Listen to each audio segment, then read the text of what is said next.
Well, we can't avoid it any longer. Let's talk about some Ukraine invasion. It appears the war in Ukraine has begun. Russian President Vladimir Putin announced early Thursday morning that his military would begin attacking.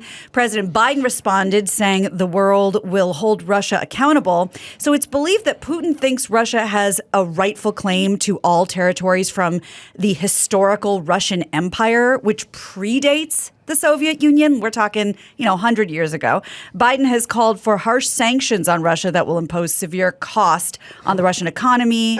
France should try this.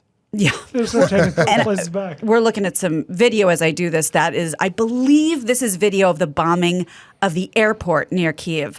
Biden has called, The new sanctions include export blocks on technology. Why that? Well, that will affect military and aerospace. He also applied sanctions on Russian banks and corrupt billionaires and their families who are close to the Kremlin.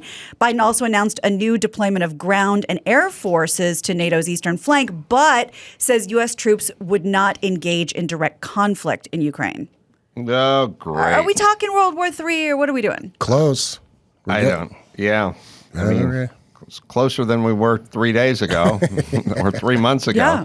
Yeah, I heard a theory about this that I thought was kind of interesting. Well, Trump's out there going, hey, nothing happened during my watch. Mm-hmm.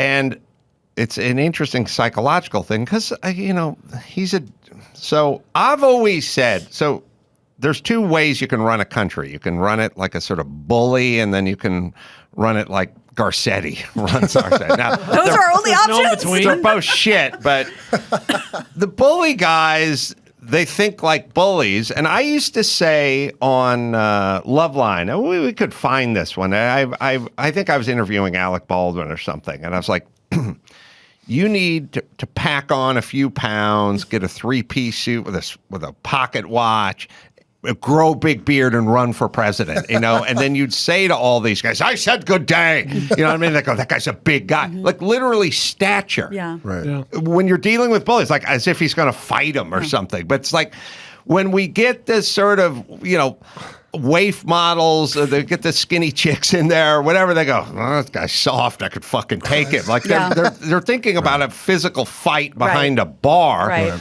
And really what bullies respond to is they don't like nuts. Right. If they you can snap at any second. That guy's soft. I can do whatever I want. But they go soft. And so with Trump, they thought he was nuts. Mm. And so bullies don't really know how to negotiate nuts or navigate. Right. They don't know how to navigate around nuts because the best thing a bully can think of you is that you're nuts. Yeah. And you'll do anything. I said on stage the other night, I said, look, you have two neighbors. You got to fight one of them, but you get to pick the one. And I won't tell you anything about him. One guy wears a mask alone on the beach, and the other guy's screaming, drink Clorox. Who are you fighting? Right. Beach. Right. Like, thought he was nuts. But the interesting layer of this is it was, 3 years of Trump's Putin's puppet. And we got a Kremlin operative in the Oval Office, and his name is Donald Trump, and all this kind of stuff. So Putin knew that, obviously, and he knew that the Steele dossier and a lot of the stuff that was cooked up because he knew he didn't do that. So, but he knows that if in the height of all this, Putin pulls something weird, Trump has to prove to everyone he's not the puppet of Putin. Right. And so Trump has to go fucking hard at Putin. Otherwise, people go, look at him. I told you he's his puppet. You know what I mean? So if you're the tyrannical dictator and everyone is calling the other guy who's got the big nukes on the block your puppet, and he's going to have to overcompensate if you make a move, then you should wait to make a move. Yeah. I think there is some of that psychologically going on. Interesting take. But who knows? Well, and that's the thing. I mean, Russia is teeny tiny compared to its surrounding countries that they're invading. But that's where the power's at.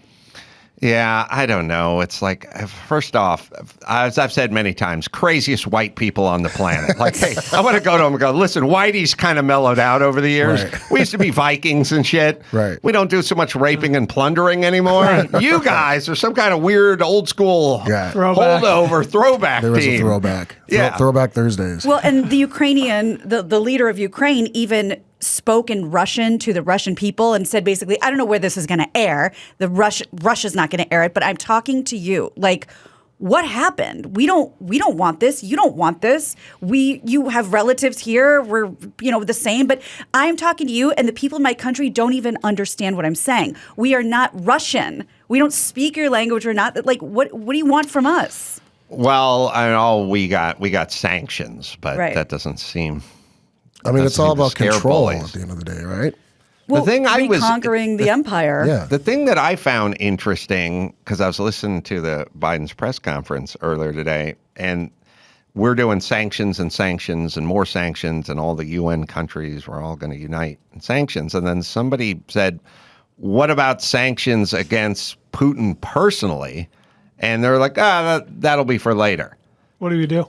But what would one do? I don't know, but apparently we can seize or freeze or do something against Putin, but we're not doing that. We're just doing sanctions against Russia. But well, and by the way, if you're not enjoying the $5.50 a gallon gas prices, go fuck yourself, because that's not going to change. Right? Anytime soon? It's going to change. Well, it's going to get worse. Yeah, it's going to get worse. The wrong direction. Because I have two well-established comedians here, I was up all night. I could not sleep. I couldn't go back to sleep. And I saw this picture, and I'd like to get your thoughts on this joke that I made in the middle of the night. It's a picture of Conor McGregor, who's notoriously kind of a small guy, posing with Putin, who's smaller than him. And I said, if he's shorter than McGregor, doesn't that make him a Lilliputian? Oh, that's good. From Gulliver's Travels. That's funny. Now I feel guilty. I was watching Three's Company and getting drunk. You're hard at work cranking out the comedy. I didn't realize he was shorter than McGregor. He's a diminutive little man. He looks so big on TV. Yeah. On a horse. Right. Shirtless. Like, we accuse a lot of people of having Napoleon complex. He literally, He's the guy. literally has it. We're talking about the short asshole you have to work with who's always up in everyone's grill. We're not about guys actually taking territory. That's right. Vis-a-vis your observation with Baldwin, which is brilliant, grow the beard, be the big guy, be the bully.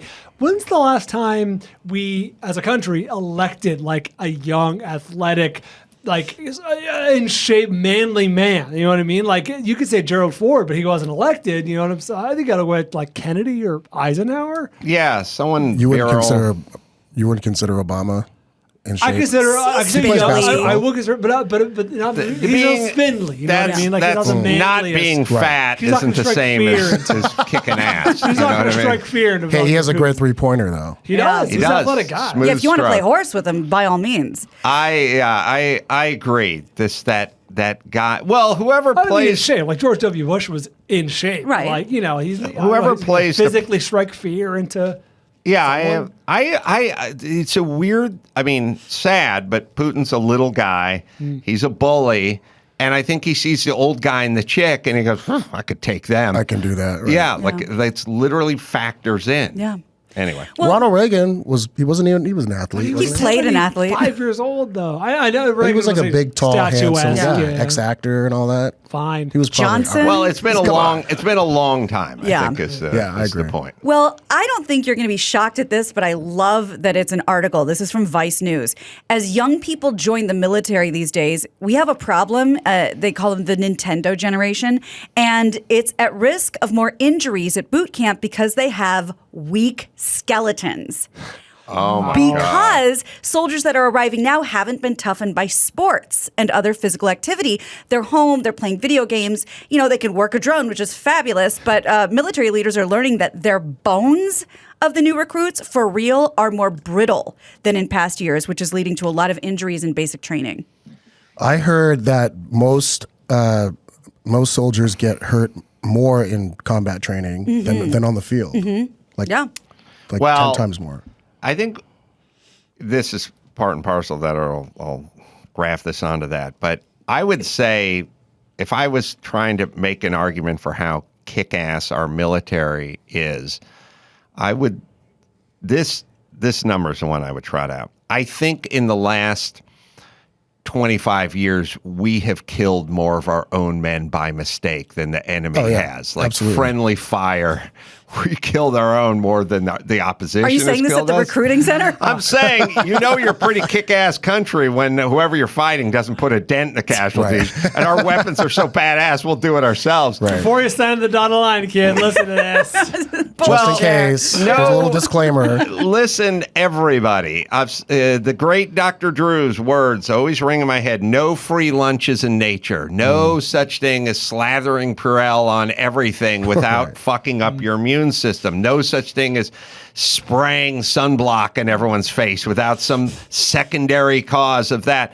You can't play video games all day when you're 13 and expect to be able to get through basic training. Like, it's just, we are made to get dirty. We're made to do some rough play, some combat, some sports. This notion of like, okay, no tackle football, this is all part of the whole fucking world order where it's like, I got a 15-year-old son, they don't let them play football. They have to play softball or have Foursquare or some fucking retarded or whatever it is. They literally do. Like they don't want it's all sort of the rough play, the male aggression, basically we're young billy goats who have to buck each other and all that stuff. They're like none of that. It's aggressive. Right. They don't like it. Sit down. But they need it, and if they don't do it there, it's going to come out in another way. Yeah, or it'll come out in brittle bone disease, right? It's funny because I have a 6-year-old stepson, and I'm the one who tosses him around, and I'm the one who pile drives him, and he loves it. He needs it. Yes, look. Here's the thing: if generations of young anything, I mean, forget about us. And this is why we're insane. We see it in the animal world. We see like, the young bear cubs are wrestling, you know what I mean? Well, that's in order to toughen them up so they can fight the lion one day or whatever it is. Like, we then intervene and go, hey, knock that shit off, read a book, sit over there, worry about your pronouns. And it's like, we're intervening. Right. This is what we do. This is what young males do. They scrap.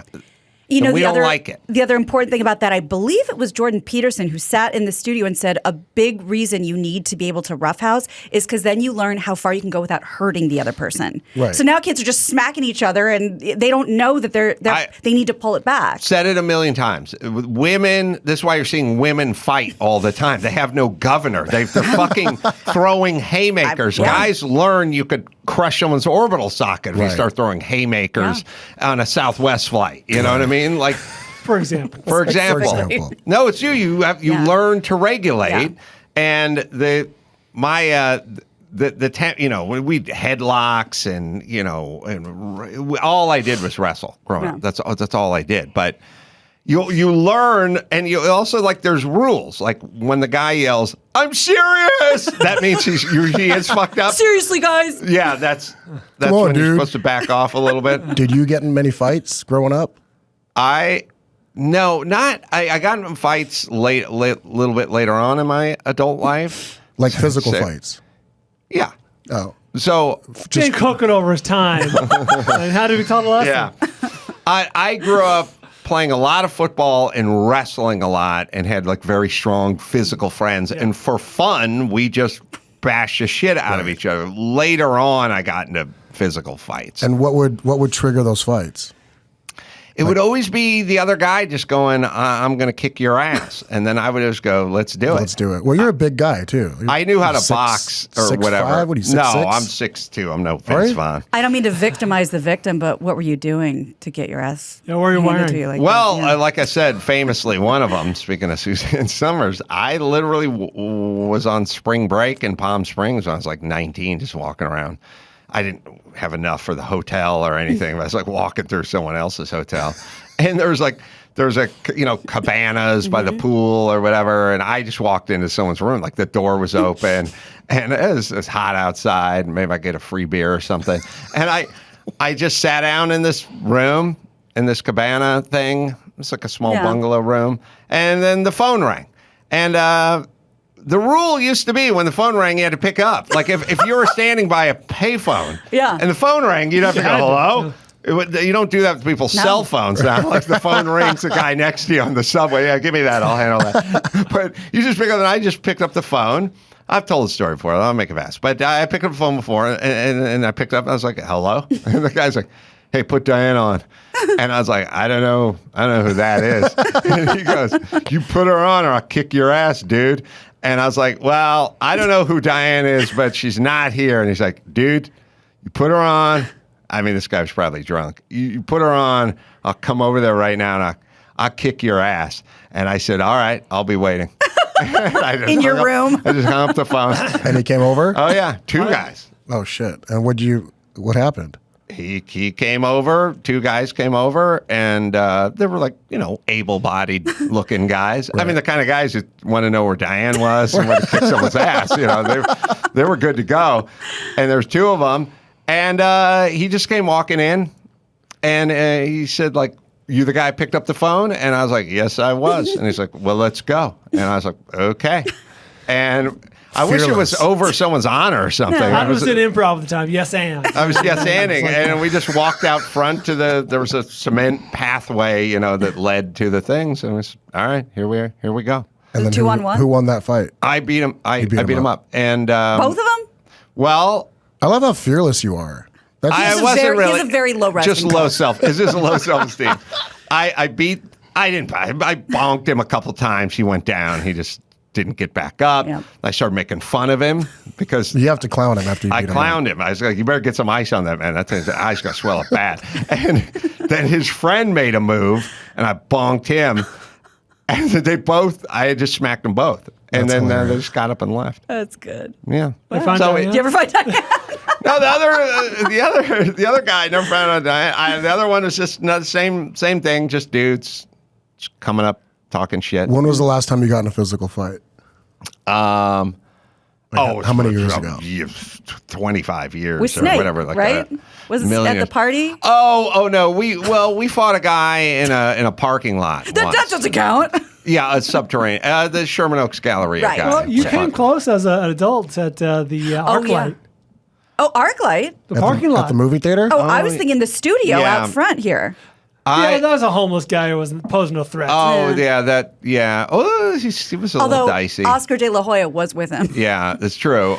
We were at the Sherman Oaks Galleria, and we were leaving, me and a few of my friends, and there was some dude, kind of punk rock, skinhead, kind of had like a mohawk and stuff, and he was menacing people in the parking structure, like kids and women and stuff. He's like, hey, you better get back to your car, bitch, And he's like, look, and he's like, tough guy with a mohawk guy, And we could see him like fucking with people. I don't know what his thing was. You had to say something at that point. Oh, yeah. Yeah, to bring the justice. I'm not, here comes the, Dun, dun, dun, dun. So we like went up to him, and he had a couple friends or something, and we was like, hey, man, why don't you knock that shit off, And he's like, fuck you, fuck your shit up, And I was like, all right, here we go. But this guy pulled out a weapon. Nunchucks. He had a very scary version of nunchucks. So him and I were just squared off in the Galleria parking structure, And he had these like chrome nunchucks that are smaller, but they were all steel and had about a 2-foot chain in between them. And he started whipping this thing over his head. He's like, you want some? You fucking come to the right place. Come get it, dude. And he was swinging it. I remember it had a long chain and two big solid bars on the end of it, and he started swinging over his head. So I was wearing a leather bomber jacket because it was, in the fashion in the 80s. Mm-hmm. And I took my leather bomber jacket off, and I was like Toro. It was like I was holding the leather jacket up because I knew if this thing caught me, it was going to cause damage. But if I could catch it up in the jacket, And so I was like walking at him, slowly kind of walking him down with this jacket sort of held up in front of me, and he was whizzing the thing around. And I was coming at him, and then all of a sudden I saw my friend Snake just go flying past me and dove into the guy. You were the distraction. And then we threw him onto the hood of a car. And we beat him up on the hood of the car. Good for him. And then we took his fucking nunchuck chain thing from him. And his two pussy buddies just fucking skedaddled. Yeah. And then we were back in the apartment with the Snake. It's like the opening scene of Terminator. I know. And I remember saying to him, man, that was ballsy. Like, you just fucking went right at the dude. And he's whipping this thing around. And I was coming in real slow with the jacket up. And I was like, how did you get to him without him getting to you with that chain? And he pulled his shirt up. And there was chain links all down his back. He got the chain right. He didn't get the bar. That would have probably caused the damage, but he did get the chain. Damn. And he never mentioned it until you brought it up. And he's got those guys. Yeah, he didn't say anything. Silently. And that guy's nunchucks. I want Snake on my side. Hell yeah. Oh, yeah. What the fuck? What does he do? He's like a corrections officer in Texas. Okay, well, perfect. Yeah. The thing with those nunchucks is unless you're dealing with someone who's really good at them, you're going to get one good shot, maybe. Right. Well, this, again, the nunchucks have that little span between them, and they're oftentimes wood or plastic. This was steel. This was like Game of chain. Thrones. Yeah, fucking, like a mace or whatever. Right. Yeah. Yeah, I really didn't know what to do because once the guy pulled it out, I was like, well, I can't run. And I can't. Well, the jacket move, that's a good move. Yeah. I probably would have, that's, instinctually, you're like, how do I catch this fucking... Right. Yeah, crazy but I thing. don't know what I would have done without Snake. We got to get Snake on the phone. Oh, yeah. I like Snake. Yeah. Oh, he had a lot all of like range. Snake. He went to UCLA. His dad was the head of the California bar. What? I do not remember this part of the story. Oh, yeah. Oh, yeah, a lot of range, man. Wow. Yeah, we got to get him in here. Yeah, he at the party you're talking about, he fought Ray at the party, I think is what happened. We fought each other a lot. I think these days, to your point, it's just not worth it to get in a fight because people will just pull out a knife or a gun or the nunchucks or whatever. You just never know these days. Yeah, World Star, put it on video. World Star. Younger, I used to scrap younger. And even, I can't remember the last time I got in a fight, but there was a time when, I would get in fights regularly. I would never start them. I'd always try to finish them. But I would never like walk up to somebody or agitate somebody. Yeah, you couldn't do that. Talk shit. If somebody came at me or like to your, to kind of coattail your story, we were in downtown LA. I was at Peter Billingsley's wedding, actually. And we were going dude's to a scrapper. You'd be surprised. He's kind I of a beat the scrapper. shit out of what the fucking Christmas story. Christmas story. Fergus. We were at his Grover wedding. We were at his wedding, and after the wedding, there was an after party reception thing, and then we were all kind of outside waiting for Ubers. And it was myself, my girlfriend at the time, and then a bunch of the bridesmaids and groomsmen. And this guy, I guess he was some like European dude walking up and down the street, and he was saying a bunch of like inappropriate things to the bridesmaids and like lifting up their skirt and like being really inappropriate. I didn't see it. And my buddy goes, "Hey man, do you see what this guy's doing?" And I was just like, "No." He's like, if we see it again, I'll say something. Sure enough, the guy comes in, I see him do it. And I tapped him on the shoulder and I was like, "Hey man, don't do that. Just don't do that. That's not cool." And what are you going to do? But I said, "And just walk away," And it turned into this thing. We were exchanging words. And then he swung at me. And I just kind of, I'd never Moved trained as a aside. boxer. I just Yeah. kind of moved aside like this. And I just replied with a quick, button right on the chin. And he felt, I knocked him out.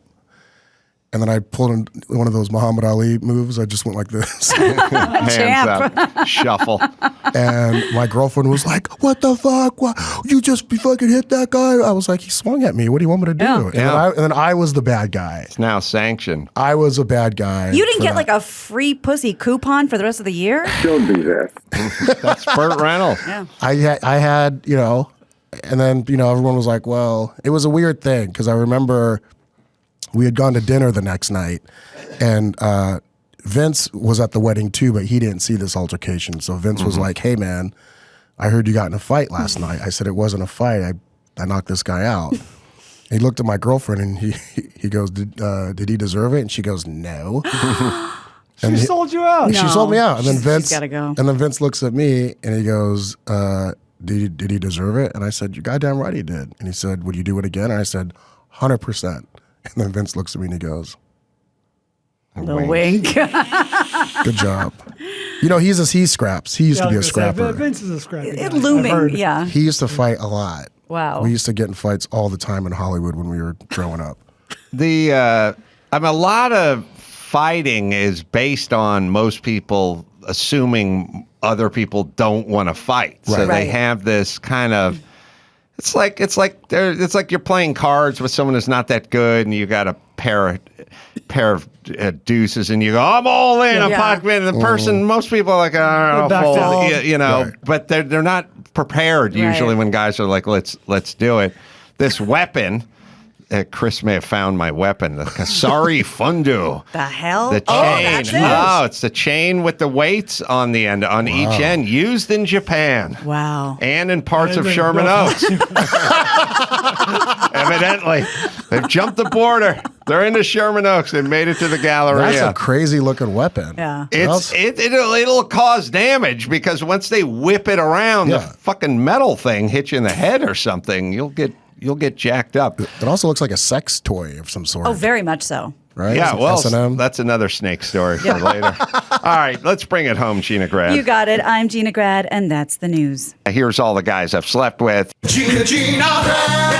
That was the news with Gina Grad. Well, I'll be in Waukegan, Illinois, coming up in the Genesee Theater March 10th, and then we're going to KC and Austin and Indianapolis. Hollywood Tales is Ahmed Ahmed's new podcast, and you can see weekly live shows every Thursday at Cruisers in Huntington Beach, and you'll see us do the live pod in Huntington Beach at Sea Lakes. That'll be May 20th. And Suzanne Summers with Gut Renew, and you can go to suzannesummers.com. Thanks, Ahmed, for coming in. My Appreciate pleasure. it. Thank you guys. Always a lot of fun. Until next time, Adam Carolla for Ahmed Ahmed and Suzanne Summers and Gina Grad and Bob Ryan saying mahalo. It's like when my wife says, Joe, we should consider leaving LA. Bullshit. We're not leaving. Okay, our parents came here with nothing. This city has given us so many opportunities, it's gone to shit. And I'm tired of it. And I can only have done so much as a one of 15 members. And why should we leave?